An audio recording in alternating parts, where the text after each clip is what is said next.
They're the events unfolded in life. You were there, you were aware, you maintained your consciousness, and then all of a sudden your consciousness is gone, and then you come back.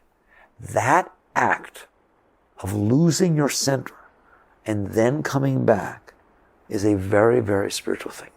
The truth is, it is the core of your path. All of your practices, all the practices you do with yoga or Zen or whatever it is, whatever techniques you use, they are just practices for learning how to do what I just talked about. They're just not meaning unto themselves. You start by reminding yourself that you're going to stay centered. You permit life to unfold the way she does. If she manages to find something that challenges your ability to remain centered, this is not a bad thing. This is a good thing. Now, I got to qualify that. Not for any of you guys. But if you were just starting on this journey and you couldn't keep your center even for a moment, then it's not so good. Because you don't have your bearings. Master used to say, when you start on the path, it's sort of like putting a fence around a little garden. Once you plant those seeds, they need a little protection in order to start to root themselves and so on. You don't want them handling hurricanes and heavy rains and dogs running over them when they're first seedlings and they're starting. They need protection. So likewise, when you first start on the path and you don't know anything about staying centered, you're always neurotic, you're always uptight, it's good that you have some space. That's what retreats are for and all these things, that you have some space to practice remembering what it is like to remain centered, what it's like to be there instead of being lost in the whole mess that's happening. I'm talking about advanced growth here. Once you're through with all that and you've worked on yourself sufficiently, you get to the point where the only thing that life is about, it's not about going on a retreat, it is the retreat. Period. You've got to get the whole view. From birth till death is the retreat you took this time. It's a spiritual retreat. And on this spiritual retreat, what is going to happen is there are going to be various situations that happen to you that attempt to hone your ability to remain centered. Your life is for the purpose of your being able to remain centered, clear, calm, filled with spirit and awareness and consciousness, while all, and I mean all, of the events of your life pass before you and you interact with them. The interaction part gets real hard for you, so for a moment just talk about passing before you. We'll get into interaction in a moment. That's advanced studies.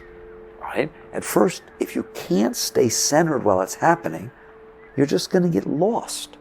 What happens is the energy comes up, it disturbs something inside of you, your energy comes up, and it overwhelms you. It's almost like getting drowned. The consciousness gets pulled down into the emotions, the mind, and all the disturbed energies, and the next thing you know, all you are about is this situation that's happening outside of you. That's all your mind's thinking about, that's all your heart's feeling, all of your will, all of your chi, all of your energy, everything is just about this situation that's disturbing you. You've lost your sense of self. You lost your center. When the situation ceases, your disturbed energies inside calm down and they cease. Therefore, it's like the water receding. Now you find yourself some solid ground, and next thing you know, you pop back up, don't you? And you find, oh, here I am, what happened? Oh my God, how did I get so upset by that? Something like that, all right? You regain your center. I'm telling you, what it means to work on yourself is to do whatever is necessary to prolong the periods of time before you get sucked in and shorten the period of time until you come back out. And that, for a while, is your spiritual journey. So the first phase is in order to protect the seed, plant the seed, protect it, so that it even remembers that it's back here, that it's centered. Your next advanced phases are to sit there and eliminate the gaps in your consciousness. Consciousness must have a single continuity. Even before you wake up in the morning, you should be there. And you know what I'm talking about. When you become really conscious, you are aware of yourself waking up. You're aware, if you're having dreams, of the dreams fading away and of your consciousness returning to the center of mind and of heart. And you watch these things happen. Very good. You're a conscious being. You've seen this. And when you go to bed at night, you put your head down and you're conscious of yourself until poof, it falls asleep. And everything in between should be that conscious. And I mean it. I'm challenging you. There should not be one single millisecond that you don't know that you know that you know that you're there. And what happens is most people can't do that all that well. Then that's their work. That's your work. How do you work with that? You remind yourself constantly, what I am about is remaining center. I am about remaining conscious. I care more about remaining conscious than I do what people think of me. I care more about remaining conscious than I do money. I care more about remaining conscious than I do whether people like me or not. Doesn't mean you renounce those things. It's not about renunciation. It's about the center and purpose of your life being spirit. You can stay in your whole life. It's a question of whether what you're about is your center. Are you about consciousness or the object of consciousness? And you remind yourself constantly, I am about consciousness. The world is not here to disturb you, no more than that clay and ashtray are there to disturb you or trick you. They are there to help you. The world will show you where you're not done yet. Situations will unfold that you find you tend to lose yourself. Just remember, you don't have to. There is no reason to lose your center ever in this world. The world has no meaning. It's going to come and go. Pretty soon you're going to die, and nothing is going to go with you. It's almost like I could give you 1,000,000 truisms, but they're so trite they sound stupid. It is true that the stupid thing keeps coming and going, isn't it? It's like water in a river that's flowing by you, and you're worrying about this little piece over here. What for? It's God. It's what are you going to go run after it? If you just stand there, it comes and goes. No moments ever stop. They just come and go. A person yells at you, then they stop. Then it's either over or it's not. Your house burns down, then it's ashes. It doesn't keep burning. Nothing. It just all comes and goes. And that's a truism. It is also a truism that you're going to die soon. All of these things mean you shouldn't take it so seriously enough to trade your spiritual consciousness for what the heck's going on. You shouldn't trade consciousness for object of consciousness. They are just things that are passing through. And soon, very soon, you will die. That's all there is to it. And you have to be very comfortable with that. You should contemplate that and be aware that soon you're going to die. And all this stuff that seems so important and seems so meaningful will be meaningless. It's meaningless just like the ashtray. It has no meaning. And if those truisms aren't enough, then why don't you just check out on the fact, just in case you thought that maybe this was all weird and not true, that every single thing that's happening to you, I mean every single moment of every single day, is sitting on a little ball spinning around in the middle of nowheres, and I mean nowheres. You should go on the web, they have pictures of half Earth, a crescent Earth taken from Mars through a telescope. They couldn't see it well, so they took a regular, they said the kind of telescope you would use out in the field, so, right? And they looked at Earth from Mars. They have the Mariner up there, right? Looked at Earth from Mars, and they sent us that picture. It was just absolutely beautiful. Why don't you look at that and realize every single thing that is happening to you is just happening on that little ball in the middle of nowhere? How in the world can anything bother you? How can anything bother you?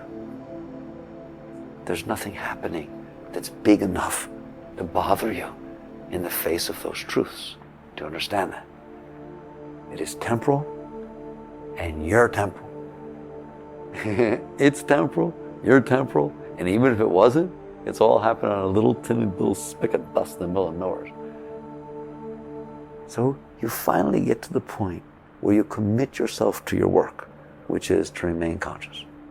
Nothing is worth losing your center over. There is nothing you're going to fix except you, because there ain't nothing broken except you. The world unfolds. It always has. It always will. You are not going to change it. I'm sorry. Nor do you have the right to. You can only love it, interact with it, be part of it, participate in it. You can't define how it's supposed to be and then go out there and screw with it. You make a mess. So you finally make the commitment, which is what I am about is remaining conscious through all the circumstances that happen in life. All right, the moment you do that, you're going to find out that it has nothing to do with the circumstances in life. It has to do with what effect those circumstances have on your inner state. And if those circumstances cause fear, then can you stay conscious in the face of fear? If they cause desire, can you stay conscious in the face of desire? If they cause anxiety, likewise jealousy, likewise lust, greed, this, that, anything, who cares? Whatever the heck it is that it causes inside, the question is, can you remain centered while that thing is going on inside of you? Because it too is temporal. All of it comes and goes, even your own energies. And that becomes your work again. You're now right down to where a real spiritual being's work is. Every minute of every day, they welcome the circumstances that take place, and they are conscious enough to see what effect those circumstances have on their heart and their mind, and they remain calm, centered behind it, permitting the mind to say what it must and then go away, permitting the heart to do what it must and then go away. And your work is to be able to do that. And if you can't do that, that's a good thing, not a bad thing. Why? Because it means that the ashtrays are working. In other words, if I give you that clay and that ashtray, you say, no, this is no good for me. My hands are too weak. I can't knead the clay. Stop it. This is wrong. I'm not coming back tomorrow to do this. This won't work for me. If you can't find the strength in your hands to knead that clay, then boy, that's a perfect exercise for you. I found the right one, didn't I? All right? You say, but every time I turn it like this, I get this cramp. Good, turn it. Turn it like that. Because it means you're exercising muscles that you weren't exercising before. That's what it means when you can't keep your center. Good. Good. Because it means that there is something getting hit inside that is strong enough to still pull you out of your commitment. And as long as there is something outside that is strong enough to cause a change inside to pull you out of your intention of remaining centered, it means you got some work to do.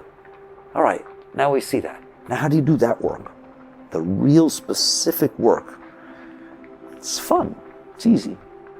What do you do if you can't stay centered when you go to visit your parents? Some people are that way, right? You go to visit your parents and you're fine, you did fine, and then you go and somehow you just can't hold it together and you find yourself falling back into your old patterns and getting into arguments and doing these things, all right? What do? You work on it. You literally center yourself before you walk into that room. That's what you do. And you breathe just within yourself. And then you see how long you can sit there without opening your mouth. How many things can get said to you without you saying things back? And then you try to see, why is it so hard to not get sucked in?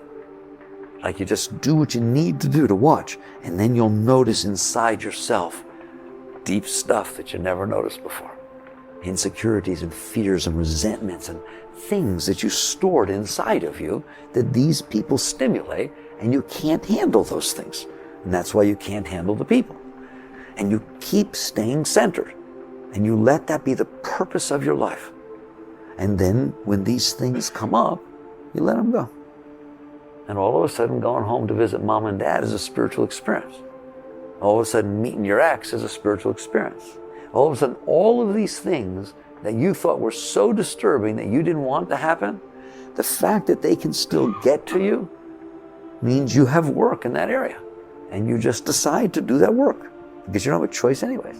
That's what I think is funny. No, I'm not going to do that work. Okay, suffer. You either use it to liberate you or you suffer. It is either leading you to a higher state of consciousness and freedom and exhilaration and openness, or you suffer with it. And that is your choice. And so you do this work, and you just little by little stay conscious, let go, stay conscious. I told you, in the end, and you might as well make it in the beginning, because in the end, it is not a mental thing, it is not an emotional thing, it is as follows. You notice that the energy is starting to get disturbed. Before you figure out why, don't even think about it.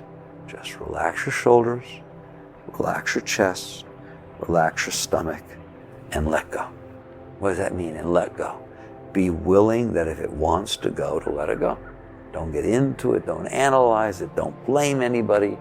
Just let it go. And these things that you stored inside of you that are causing your energy to get disturbed, they will go. Over time, they will go if you do that. And eventually, that's all you do.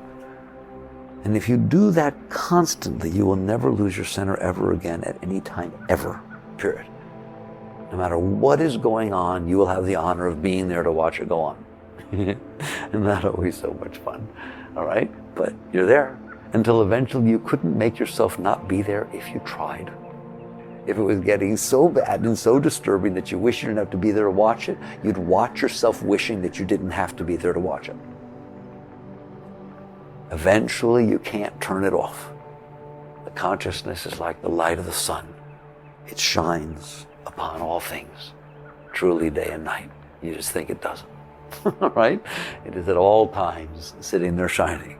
So the consciousness of the centered one is always aware of what's going on, period. That awareness will burn through everything. But you have to be willing to do the work. And so that means never blaming anybody for giving you an opportunity to grow. That means never preferring one situation over another enough to where you leave your consciousness to try to make it happen and then think, oh, now I'll go back to my consciousness. You don't ever leave. If you have a preference of one circumstance over another, it's because there's something wrong with you. You still have disturbances and blockages inside of you. I guarantee you, if you like one thing over another, it is because that thing makes you feel better inside and that makes you feel worse inside. Guaranteed. So the question is not, how do I get this and get rid of that? The question is, why does it do that? Why does it do that? Why are you not just as comfortable in the heat as you are the cold? Why are you not just as comfortable in the daylight as in the night? Why are you not comfortable around rich people or poor people or anything? Why? Why are you not just as comfortable? And the answer is because of you, not because of them. And you decide, I ain't gonna buy into that. I am never blaming anything or anyone ever again. I just want to do the work of letting go of what's binding me. So that's what it means to do spiritual work. You hear me? That's where we started. You have to do the inner work. But that's the inner work. Meditation will help you, but it is not an end in and of itself. Mantra will help you. It's not an end in and of itself. Spiritual practices, yoga, spiritual company, all these things are wonderful things, but they are not ends in and of themselves. The thing that leads to the end in and of itself is that you commit yourself to maintain your center of consciousness, and nothing has the right to take it away. And you do the work to make that a reality.